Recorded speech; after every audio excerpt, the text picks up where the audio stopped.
এবছর পশ্চিমবঙ্গ বিধানসভা ইলেকশনে একটা অদ্ভুত জিনিস দেখতে পেলাম। নির্বাচন কমিশন প্রত্যেক জায়গায় বিভিন্ন রকম প্রশাসনিক যে সমস্ত কার্যকর্তা অর্থাৎ বিভিন্ন পুলিশ অফিসার, বিভিন্ন অফিসারদের তিনি পরিবর্তন করছেন বা চেঞ্জ করছেন অর্থাৎ ট্রান্সফার করছেন।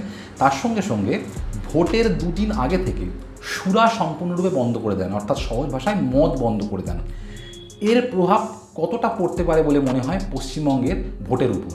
দেখুন, আমার একটা বক্তব্য আছে। আপনারা যারা গ্রাউন্ড লেভেলে থাকেন, অর্থাৎ যারা সাধারণ মানুষ, যারা ভোটে দেখেন যে বুথ কীভাবে ক্যাপচারিং হয়, ভোটের আগে পলিটিক্যাল পার্টির নেতারা কিভাবে এই মদকে তাদের হাতিয়ার হিসেবে ইউজ করে, এটা কিন্তু আমরা প্রত্যেকে জানি।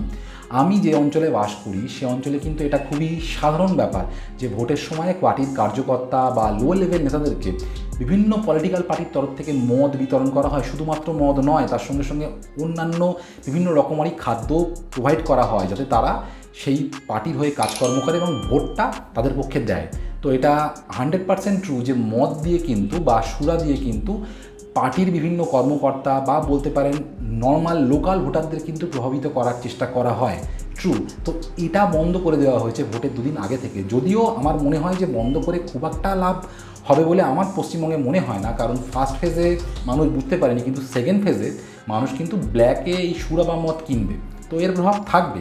এখন প্রপারলি যেহেতু ওপেন নেই মদের কাউন্টারগুলো বা মদের দোকানগুলো, সেক্ষেত্রে এর প্রভাব কতটা যে ভোটের উপর পড়বে সেটা কিন্তু একদম অবশ্যই 4 তারিখ গণনার দিন না হলে বোঝা যাবে না।